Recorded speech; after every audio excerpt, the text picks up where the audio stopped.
जो कैसर का है वो कैसर को दिया जाए और जो परमेश्वर का है वो परमेश्वर को दिया जाए।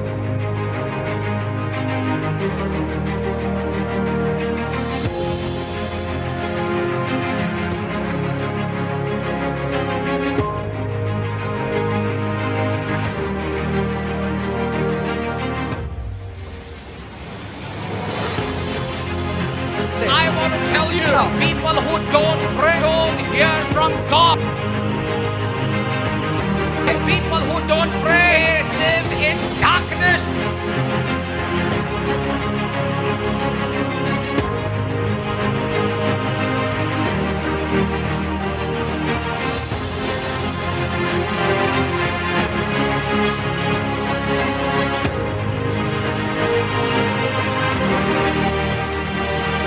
क्या यीशु के लिए जोरदार हम ताली बजा सकते हैं?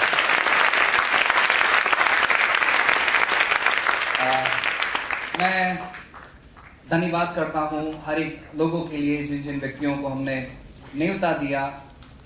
वे सभी लोगों ने हमारा न्योता स्वीकार किया, हमारा इनविटेशन स्वीकार किया और वे भी प्रभु के गीतों में हमारी अगुवाई कर रहे हैं। उनको भी मैं धन्यवाद करता हूं। और शुरू करने से पहले मैं चाहता हूं कि जितने लोग हमें सहयोग किए हैं, सपोर्ट किए हैं, आपने अपनी तरफ से बेस्ट किया है, सर्वोत्तम किया है, सो मैं चाहता हूं कि आप प्लीज मंच पर आए। आप जितने लोगों ने हमें सहयोग किया है, सपोर्ट किया है हर एक बातों में, मैं चाहता हूं कि वे लोग स्टेज पर आए।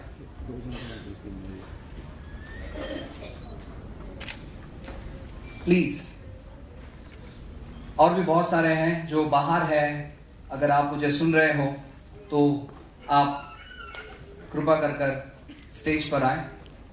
आपने अपना बेस्ट दिया है, आपको चिंता करने की जरूरत नहीं, टेंशन लेने की जरूरत नहीं। ओ लोग क्यों नहीं आए, क्योंकि मैं टेंशन नहीं ले रहा हूं, आपको भी टेंशन लेने की जरूरत नहीं है। जल्दी। वाह, और भी बहुत सारे लोग हैं। यस ब्रदर, आ जाइए। अरे आओ। ओके,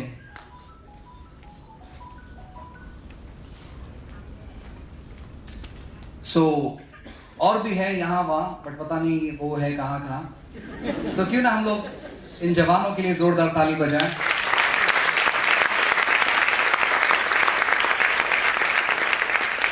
ये काफी समय से इस सभा के लिए मेहनत कर रहे हैं, प्रयास कर रहे हैं, कोशिश कर रहे हैं, और इन्हीं लोगों से आप कनेक्टेड हो और उसी की वजह से आप आज यहाँ पर आकर परमेश्वर की उपस्थिति में बैठे हो। हालेलुया।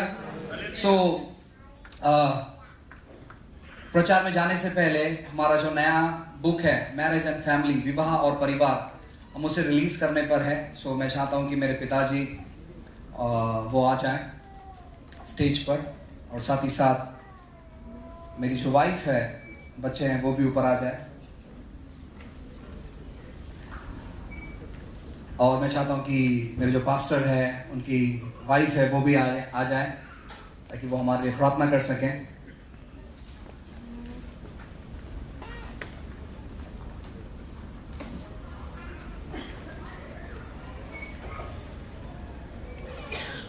पास्टर और उनकी wife. So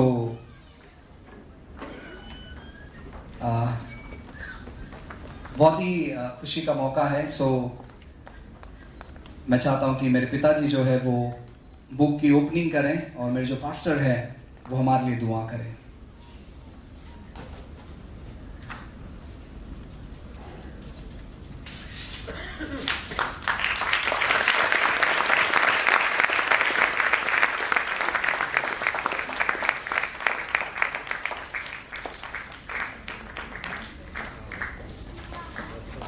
Praise God. I'm so happy for this book. And I believe that this book will be a great blessing to people's lives. And especially in Hindi, you cannot able to get that much good books. I'm so happy that, my brother wrote this book. And for those who know only Hindi, you don't know English, if you only know Hindi, this book will be a great help to you. I'm so happy for what God is doing in my brother's life. Let's all stretch forth your hands towards him. And we pray and we bless for him. Father, in the name of Jesus, oh Father, we come before you, Lord. Thank you, Lord, for what you are doing in my brother's life. I speak a blessing, Lord. Thank you for all the efforts which you put into writing this book, the discipline of writing this book, oh Father. Lord, in the mighty name of Jesus, I bless this book. Let this book bring a lot of testimonies, restoration in families, healing the family, in the name of Jesus, oh Father. Let this city be transformed through this book, oh Father. In Jesus' name, oh Father. Lord, family, we believe the foundation of this society, Lord, as we are experiencing tremendous problem in our family life, let this book bring hope and healing and restoration. In Jesus' name we pray. Let people be blessed. Let there be a testimony. Let people be encouraged greatly, oh Father. I also pray for my brother. Let him write many more books in the name of Jesus. And I bless him in Jesus' name. Amen. Amen. Amen. Yes. Thank you so much आप लोगों ने जो support सहकार्य इस meeting के लिए किया. प्रभु आपको बहुत अधिक से आशीष दे. God bless you.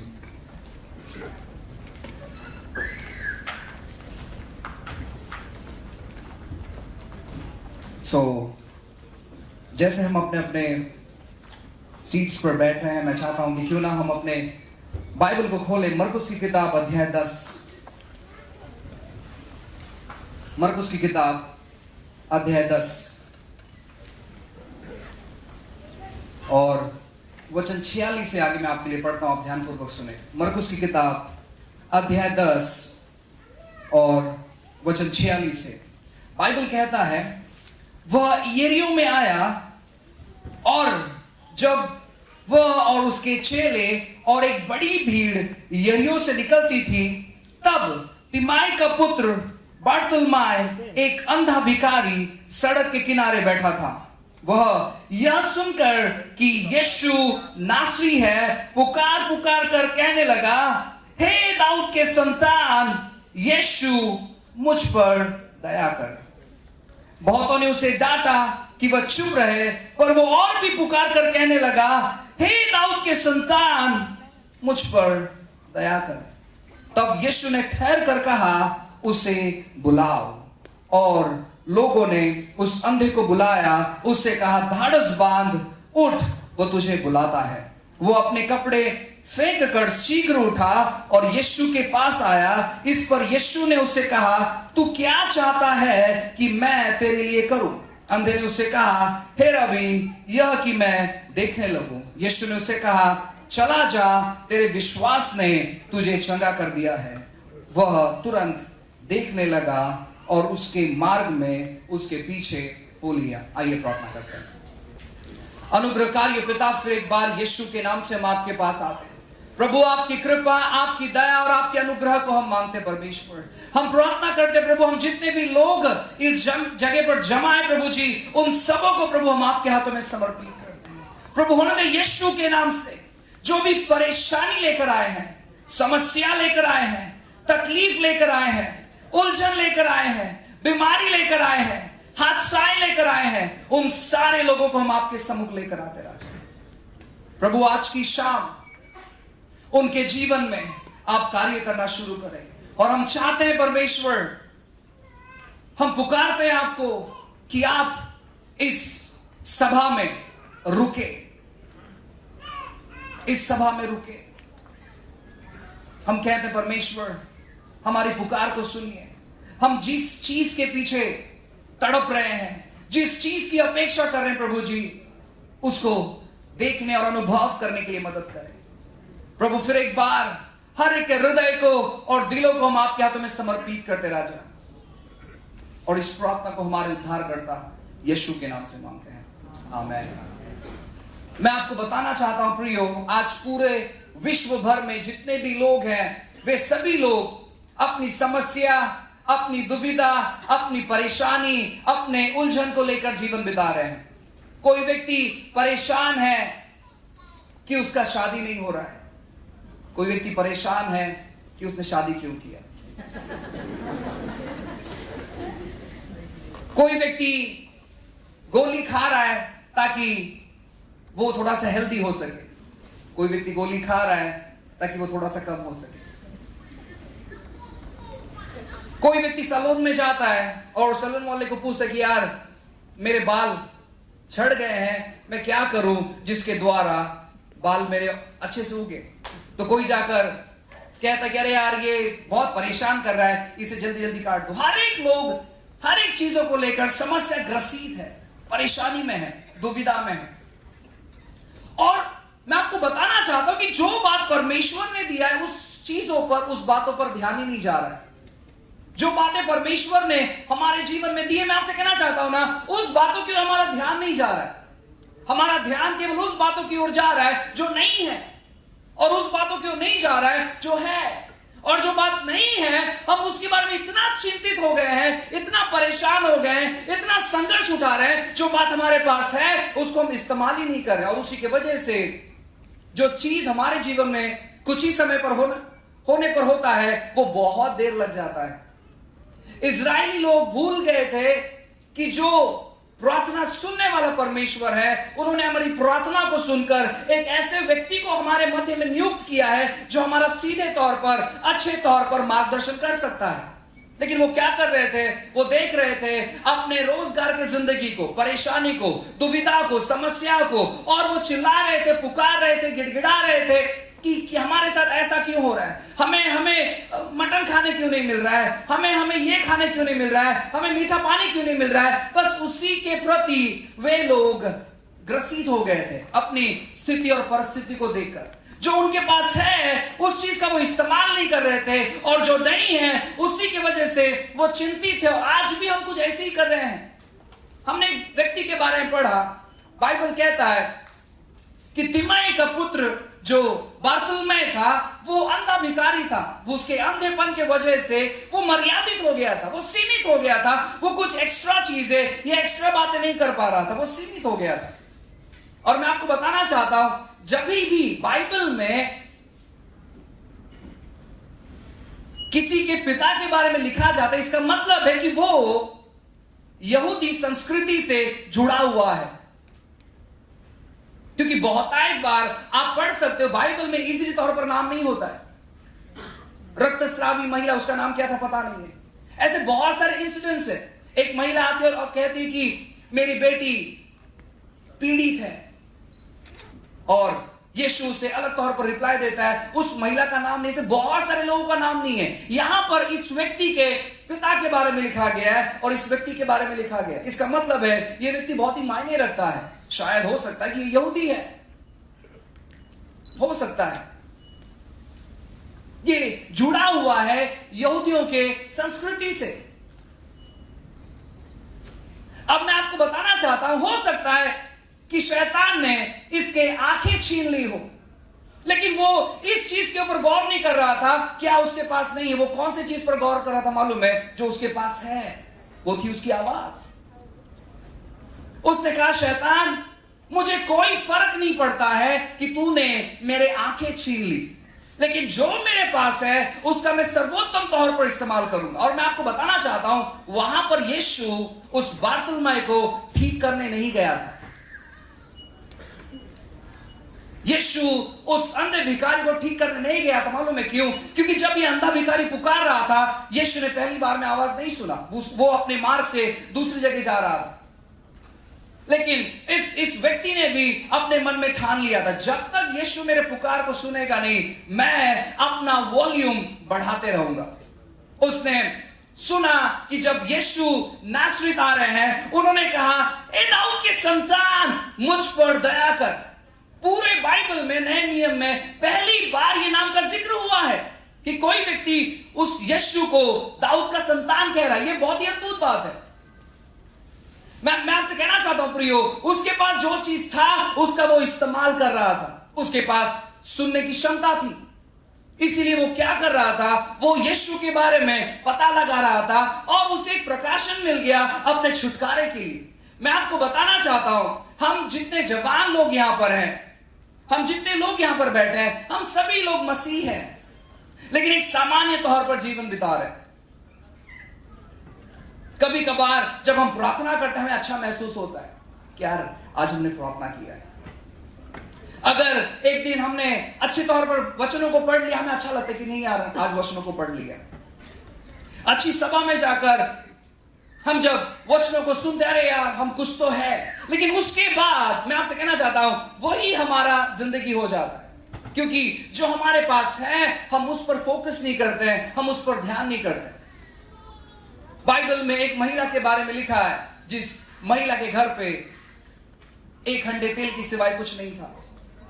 वो एलीशा के पास आकर कहती है कि मेरा पति जो तुम्हारा दास था वो मर गया है और बहुत सारा कर्जा कर गया है, अब बताओ हम क्या करें। एलीशा पूछता है कि मैं तुम्हारे लिए क्या करूं। फिर पूछता है बताओ मैं क्या कर सकता हूं, तुम्हारे पास क्या है।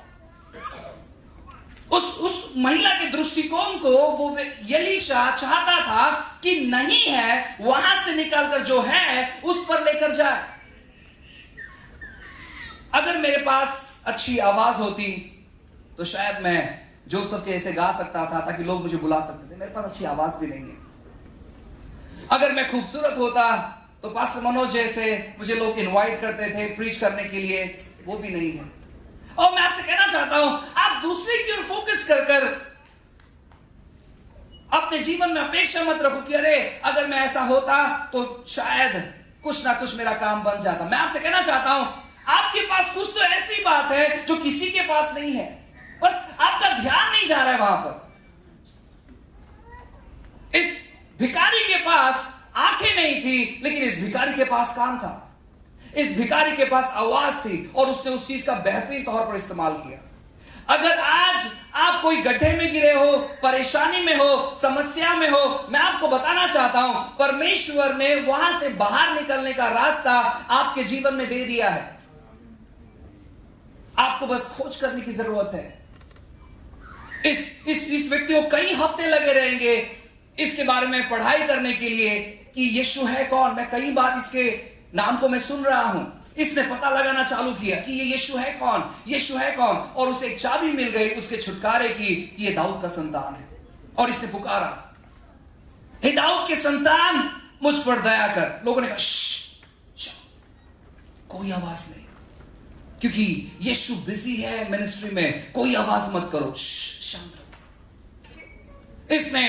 इसने वापस पुकारा, हे दाऊद के संतान मुझ पर दया कर। मुझे लगता है वापस जो उसके करीब होगा उससे कहोगे तुझे बताया ना एक बार आवाज मत कर, फिर भी तू आवाज कर रहा है। लेकिन उस समय बाइबल ऐसे कहता है कि यीशु रुक गए। मैं आपको कहना चाहता हूं यीशु बाइबल में जहां जहां रुके हैं वहां की स्थिति बदल गई है और वहां की परिस्थिति बदल गई है। यीशु का रुकना हमारे लिए अच्छा है। जब आपके पड़ोस से उद्धार गुजर रहा था वो आपके घर के पास ठहर गया। मैं आपसे कहना चाहता हूं जितने लोग उद्धार पाए हुए लोग हैं आप सामान्य और साधारण नहीं हो। मैं आपसे कहना चाहता हूं अगर आप परमेश्वर के परिवार से जुड़े हुए हो आप सामान्य और साधारण नहीं हो। हम कभी कभार कुछ छोटी छोटी चीजों की वजह से हमें ऐसा लगता है कि हमारे में और परमेश्वर में बहुत बड़ा फासला हो गया। मैं आपसे कहना चाहता हूं हमारे में और परमेश्वर में कोई फासला नहीं है, कोई चीज का फासला नहीं है।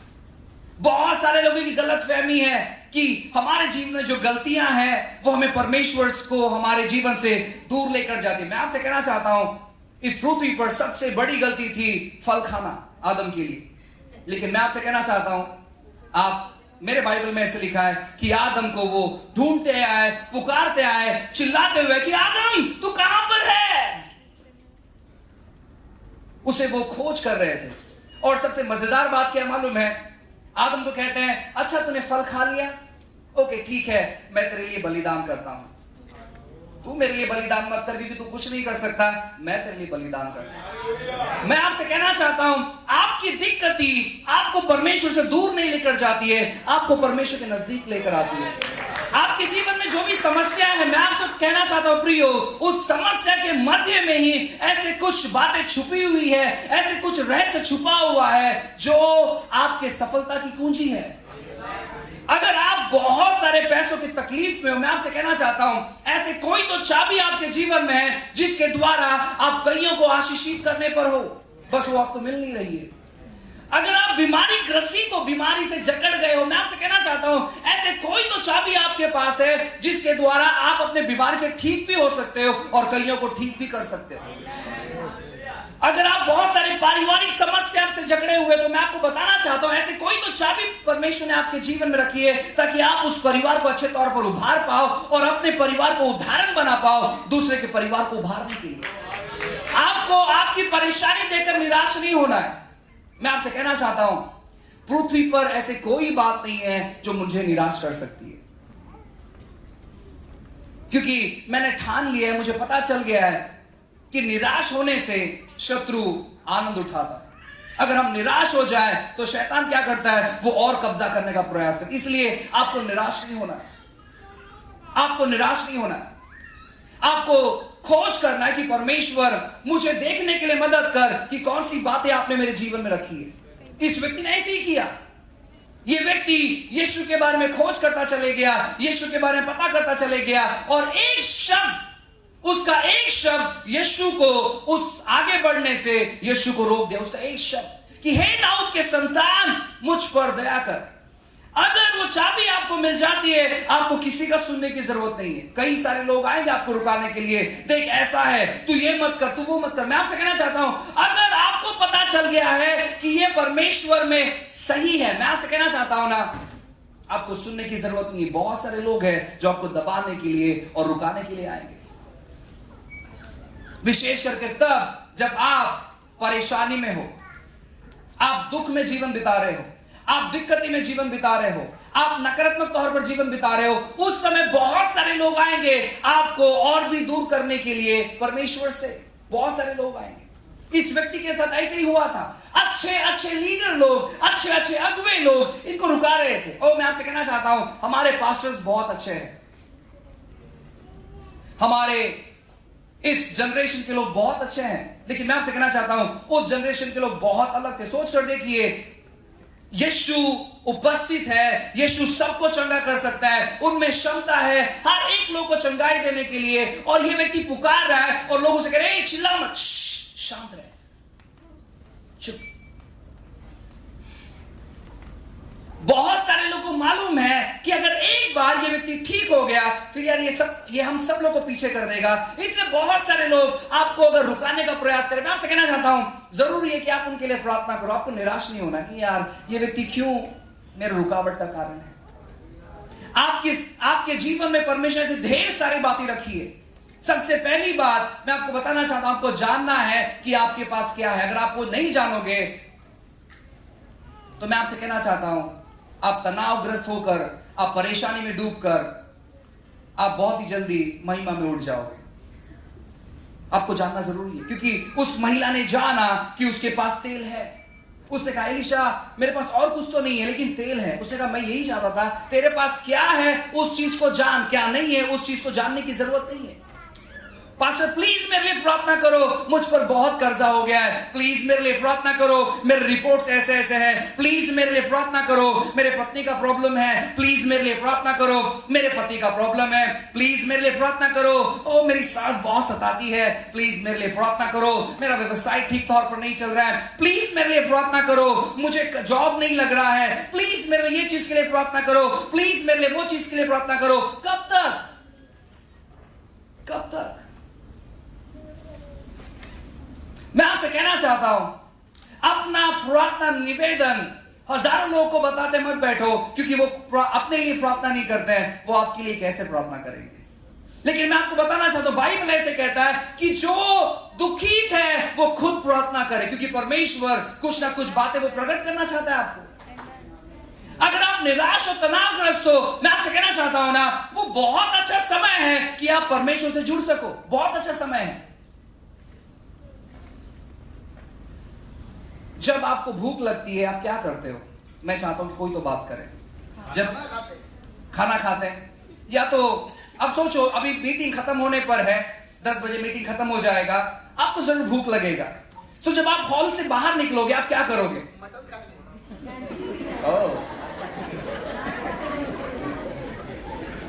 हम लोग भी है। आप क्या करोगे मालूम है? आप ढूंढोगे ऐसी जगह को कि पापा अभी अपने अपने हिसाब से, कोई ढूंढेगा बड़ा पाव का गाड़ी, यार गरम गरम कहीं कुछ मिल रहा है क्या? कोई ढूंढेगा एक छोटा सा कैंटीन, कोई ढूंढेगा अच्छा वाह बहुत गर्मी है बाहर, अच्छे से जाकर एसी में बैठकर खाते हैं। सो हम ढूंढते क्या? भूख लगने पर हम ढूंढते हैं रेस्टोरेंट या खाना। उसी प्रकार जब आपके जीवन में परेशानी, सताव, दिक्कती, पाप ये सब दिखाई देने लगता है, आपको ढूंढना है परमेश्वर को, उससे भागना नहीं है, क्योंकि वो आपका सॉल्यूशन है। कोई व्यक्ति अगर आप यहां पर अगर नशा कर रहे हो, मैं आपसे कहना चाहता हूं, उससे छुटकारा पाना बहुत बहुत आसान है, सिंपल है। जब आपको नशा करने की तलब लगती है, मैं आपसे कहूं, आपको ढूंढना है उस व्यक्ति को जो आपका तलब मिटा सकता है। मसीह में आने के बाद, मैं आपसे कहना चाहता हूं ना, मसीह में आने के बाद हमारे ऊपर एक ही नशा होना चाहिए।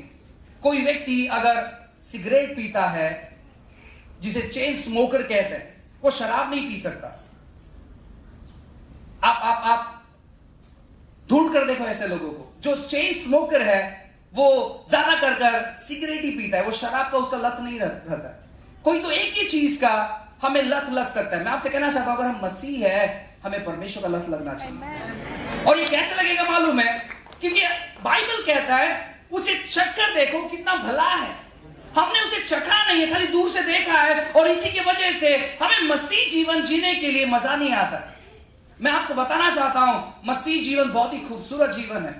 जब आप परेशानी से गुजरते हो, परमेश्वर आपके पड़ोस में खड़ा रहता है आपकी परिस्थिति को सुधारने के लिए, बस हमारा ध्यान नहीं जाता है। आप बाइबल में कहीं भी पढ़कर देखो, ऐसा नहीं है कि जितने भी बाइबल के लोग हैं, चाहे वो पॉल हो, चाहे वो सिलास हो, चाहे वो डैनियल हो, चाहे वो जोसेफ हो, या कोई भी हो, उनका जीवन बहुत ही सरलता से गया, ऐसा कहीं भी नहीं है। ये गलत समाचार है कि आप यीशु के पास आ जाओ और सब परेशानी ठीक हो जाएगी, कोई दिक्कत नहीं, ये गलत समाचार है। ऐसा नहीं है कि यीशु के पास आने के बाद आपकी समस्या दूर हो जाएगी, नहीं। जब आप यीशु के पास आओगे, समस्या मरते दम तक रहेगा, लेकिन यीशु आपको हौसला देगा, यीशु आपका मार्गदर्शन करेगा, यीशु आपके मेंटालिटी को चेंज करेगा, यीशु आपको सपोर्ट करेगा उन सारे स्थिति से बाहर आने के लिए, उन सारी परिस्थिति से बाहर आने के लिए। मैं आपको बताना चाहता हूं प्रियो, इन दिनों में परमेश्वर बहुत सारी अद्भुत और अच्छी बातें कर रहे हैं। आप जितने भी लोग यहां पर बैठे हो, मैं आपसे कहना चाहता हूं, हमारा परमेश्वर वो जिंदा है, वो अभी भी प्रार्थना सुन रहे हैं, वो अभी भी आपकी हालतों को जानते हैं, और वो ये कहना चाहते हैं कि तुम्हारे जीवन में कुछ तो है, उसे खोजो। और जब आपको वो मिल जाता है, आपको दूसरा काम क्या करना है ना, उस चीज को लेकर आना है और यीशु के हाथ में समर्पित करना है। बाइबल ऐसे कहता है कि जब 5000 लोगों को, 5000 पुरुषों को खिलाने का बारी आया, तो यीशु ने वहां पर अपने लोगों से कहा कि सबको खाना खिलाओ, और वहां पर लोगों ने कहा ओ ये इम्पॉसिबल है, या संभव है, ये नहीं हो सकता है, कहां से इतने सारे खाना हम लेकर आए। और फिर उसमें से एक जन आता और कहता है कि एक लड़की के पास 5 रोटी और 2 मच्छी है, और मुझे ऐसा लगता है यीशु ने कहा होगा कि उसे मेरे पास लेकर आओ। बाइबल में ऐसा नहीं लिखा है, लेकिन बिना मांगे, बिना बुलाए कोई नहीं आएगा। सो यीशु ने वहां पर कहा होगा, एक काम करो, उसे मेरे पास लेकर आओ। आपके पास जो भी है, मैं आपसे कहना चाहता हूं, हो सकता है भरपूर नहीं, लेकिन थोड़ा सा, वो चाहे होने दो आपका दृष्टिकोण, आपका आवाज, आपकी मेंटालिटी, आपका विचारधारा, हर एक चीज जो भी आपके पास है उसे समर्पण करो। मैं आपसे कहना चाहता हूं, जब आप जो भी चीज समर्पण करते हो, उसके बाद वो आपका नहीं होता है, जिस व्यक्ति को आपने समर्पण किया है वो उस व्यक्ति का वो चीज हो जाता है। ये लास्ट चीज है, इसको सुनो। अब ऐसे बहुत सारे कल्ट है, ऐसे बहुत सारे लोग हैं जो कि शैतान का शिकार होते चले जा रहे हैं, जिसको हम इल्यूमिनेटी कहते हैं। और वे क्या करते हैं, वे ब्लड कवेनेंट करते हैं, और वो कहते हैं कि प्लीज मुझे समृद्धित कर, और तुझे जो करना है मेरे जीवन में वो कर, लेकिन मुझे समृद्धित कर दे। और जब वो शत्रु से ब्लड कवेनेंट करते हैं, उसके बाद ऐसा होता है ना कि शत्रु क्या करता है, इस व्यक्ति पर पूरा जबरन करता है, जैसे चाहे वैसे इस व्यक्ति को चलाता है और इसे समृद्धित करता है। मैं आपसे कहना चाहता हूं, जब आप यीशु पर विश्वास करते हो, आपके साथ भी कुछ ऐसा ही होता है। आप क्या करते हो, जब अपने जीवन में यीशु को स्वीकार करते हो, उसी समय से बाइबल ऐसे कहता है, कुलुस्सी की पत्री अध्याय 1 वचन 13 में ऐसे लिखा है कि परमेश्वर ने आपको अंधकार के साम्राज्य से निकालकर अपने प्रिय पुत्र के राज्य में रख दिया। मैं आपसे कहना चाहता हूं वहां पर कमी घटी नहीं है, वहां पर जादू टोना नहीं है, वहां पर कोई गलत बातें नहीं है। आप खाली उसके उपस्थिति को महसूस करना चाहिए। अपना कॉन्शियस, अपनी मानसिकता, अपनी सोच विचार वैसे बना लो। मैं आपसे कहना चाहता हूं हमारे इस दादर इलाके में एक गढ़ है और हर मंगलवार के दिन लोग वहां पर जाते हैं। उसे कोई प्रॉब्लम नहीं, मालूम है क्यों? क्योंकि वो एक है। और हम यहां पर कितने बैठे सोचकर देखिए, बाइबल ऐसे कहता है कि हम परमेश्वर के मंदिर हैं। कितने सारे मंदिर यहां पर बैठे हैं। हम उस कॉन्शियस में नहीं है, हम लोग कुछ अलग ही कॉन्शियस में, और उसी की वजह से हम प्रभाव नहीं डाल पाते। आपको अपने बारे में जानना जरूरी है प्रियो। आप सामान्य और साधारण लोग नहीं हैं। आपकी प्रार्थना सामान्य और साधारण नहीं है। आप प्रार्थना करने के बाद कभी ऐसे मत सोचो कि पता नहीं यार मेरी प्रार्थना सुनी क्यों नहीं जा रही है। आप प्रार्थना करने के बाद कभी ऐसे मत सोचो कि पता नहीं उत्तर आएगा या नहीं। मैं एक सामान्य व्यक्ति हूं, मैंने बिना उपवास प्रार्थना की प्रार्थना की, पता नहीं क्या होने वाला है। मैं आपसे कहना चाहता हूं ना प्रियो, आप कौन हो ये जानना जरूरी है। मुझे लगता है कि पास्टर अनिल ने आपको बहुत अच्छे तौर पर समझाया है कि कैसे हम शहरों को जीत सकते हैं, कैसे हम फास्टिंग कर सकते हैं। मैं आपसे कहना चाहता हूं वो पैशन होना चाहिए। उनके पास वक्त नहीं था, नहीं तो बहुत अच्छे तौर पर समझाते थे कि किस प्रकार हम परमेश्वर से जुड़कर शहरों को जीत सकते हैं। और कुछ ही समय में हम योजना कर रहे हैं कि अच्छी सभा रखने के लिए, जहां पर हम और सीखी कैसे हम परमेश्वर के सारी अच्छी और भली बातों को अपने जीवन में अनुभव कर सकते हैं। मैं आपको यही बातों के बारे में जागरूक करना चाहता हूं। आपके पास क्या है उस चीज का भरपूर इस्तेमाल करो। तब तक रुको नहीं जब तक आप यीशु को रुका नहीं। यीशु वहां पर, वापस मैं कहता हूं, उस अंधे भिखारी को ठीक करने नहीं आया था, अगर हम स्वाभाविक तौर पर देखें तो, क्योंकि यीशु वहां से बस गुजर रहा था। लेकिन इस अंधे भिखारी ने क्या किया? यीशु को आकर्षित कर लिया, यीशु के पांव को जकड़ लिया, यीशु के कदमों को रोक लिया और उसने कहा कि अब इसके आगे नहीं बढ़ सकते हो जब तक आप मुझसे मुलाकात नहीं करते हैं। हमें ऐसे लोग बनना बहुत जरूरी है। हमें ऐसे लोग बनना है। आप उस चीज का इस्तेमाल करो, इतना ज्यादा जो आपके पास है इतना ज्यादा इस्तेमाल करो कि परमेश्वर को रुकना पड़ेगा। और देखो फिर उसके बाद किस प्रकार हमारे हर एक स्थिति में, परिस्थिति में परमेश्वर बदलाव लेकर आते हैं। हालेलुया। अपने बारे में जानो। जब आप यहां से घर पर जाओगे, उसके बाद और एक कॉन्फ्रेंस और एक सभा और थोड़ा सा सुनना और थोड़ा स्टडी, ऐसा नहीं होने दो। लेकिन आप कार्य करना चालू करो। जब आप मरीजों के लिए प्रार्थना करोगे वो ठीक होंगे, क्योंकि यीशु हम में होकर चलते हैं। जब आप किसी परिवार में जाकर प्रार्थना करते हो, मैं आपसे कहना चाहता हूं ना, उनके परिवार में खुशहाली आएगी, क्योंकि परमेश्वर आपके साथ साथ होकर चलते हैं। इस मानसिकता को थाम लो। एक सेवक है जिसका नाम जॉन जी लेके, वो बहुत ही बेहतरीन सेवक है। वो कहते हैं कि जब वो सेवकाई करने के लिए बाहर देश गए हुए थे, वहां पर बहुत बड़ी बीमारी शुरू हो गई थी और उस बीमारी की वजह से हर दिन हजारों की संख्या में लोग मर रहे थे। और जब वो जाते हैं, जाने के बाद वहां के डॉक्टर उनसे कहते कि प्लीज आप इस एरिया में मत जाओ, क्योंकि लोग मर रहे हैं और हम नहीं चाहते कि आप मरो। वो कहता है कि मैं नहीं मर सकता। डॉक्टर कहते हैं ऐसे कैसे हो सकता है? वो कहते हैं चेक कर देखो। तो डॉक्टर पूरी तौर पर जब उनके शरीर में कई प्रकार की मशीन लगाकर जब चेक करते हैं, अचानक तौर पर उन्हें पता चलता है कि इनके अंदर कुछ अलग ही प्रकार की शक्ति है। ये अलग व्यक्ति है, ये स्वाभाविक व्यक्ति नहीं हो सकता, ये अलग व्यक्ति है। सो उनको जब सीक्रेट पूछा गया, वो कहते कि मैं ध्यान करता हूं हमेशा कि परमेश्वर मुझ में रहता है, वो मुझ में होकर चलते हैं, वो मेरे द्वारा बोलते हैं, वो मेरे द्वारा देखते हैं, वो मेरे द्वारा सुनते हैं। मैं बस इसी मानसिकता में रहता हूं 24 घंटे। इसी की वजह से कोई बीमारी मुझे छू नहीं पाती है। मैं आपसे कहना चाहता हूं ना, अगर आप इन सारे परेशानी, सारी समस्याओं से, सारी दुर्घटनाओं से बाहर आना चाहते हो, एक ही सीक्रेट की है, और वो है ये पता लगाना कि हम मसीह में कौन है। बहुत सारे लोग बहुत सारा चीज कहते हैं। एक लास्ट चीज कहूंगा, फिर हम प्रार्थना करेंगे। फल उत्पन्न करने के लिए आपको कुछ करने की जरूरत नहीं है, केवल पेड़ के साथ जुड़े रहने की जरूरत है। यूहन्ना अध्याय 15 में ऐसे लिखा है कि मैं दाखलता हूं और तुम डालियां हो। बस हम अगर डाली हैं, बस दाखलता से जुड़े रहे, फल अपने आप ऑटोमेटिक हम उत्पन्न करेंगे। फल उत्पन्न करने के लिए कोई चीज करने की जरूरत नहीं है, बस जुड़े रहने की जरूरत है। आपको लगता है कि डाली काम करता है? रोज रात को अपने दाखलता से नीचे उतरता है और फिर मिट्टी खोदता है, अरे यार खाना मुझे भूख लग रहा है। नहीं, वो कुछ नहीं करता है, वो बस जुड़े रहता है। और वो जो दाखलता है वो पूरी तौर पर काम करता है, उसका जड़ काम करता है, उसका स्टेम्स काम करता है, हर एक तौर पर वो दाखलता काम करता है और सारा प्रोटीन, सारा एनर्जी, जो भी चीज उस डाली को चाहिए वो पहुंचाता है। हम अगर मसीह के साथ 24 घंटा जुड़े, मैं आपसे कहना चाहता हूं ना, हमारा जीवन फलदायक रहेगा। हालेलुया।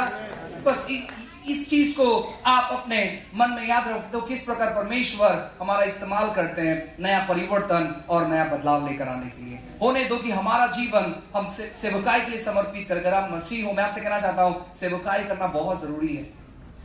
अगर परमेश्वर आपको चुना है तो उसने चुना है अपना राज्य बढ़ाने के लिए, और मैं आपसे कहना चाहता हूं परमेश्वर आपके द्वारा राज्य बढ़ाएगा। ऐसे स्थिति में जाओ जहां पर कोई नहीं जाता, ऐसी स्थिति में जाओ और प्रार्थना करना चालू कर दो, किस प्रकार परमेश्वर बदलाव लेकर आए।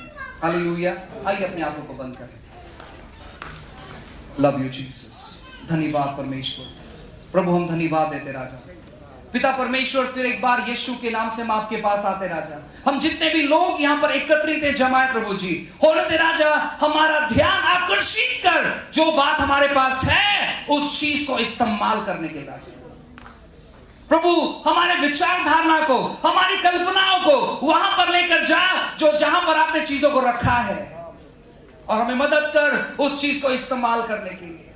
हर एक निराशा, हर एक डर यीशु के नाम से चले जाने के लिए प्रार्थना करते हैं, और प्रार्थना करते प्रभु हर एक व्यक्ति के लिए जो इस जगह पर मौजूद है, उपस्थित है राजा। प्रभु अनुग्रह मांगते हैं, कृपा मांगते हैं, दया मांगते हैं और भलाई मांगते हैं राजा। प्रभु आपने कृपा दया किया, इसलिए हम धन्यवाद देते हैं, महान महिमा आपको देते हैं, और इस प्रार्थना को यीशु के नाम से मांगते हैं। Amen, amen. God bless you.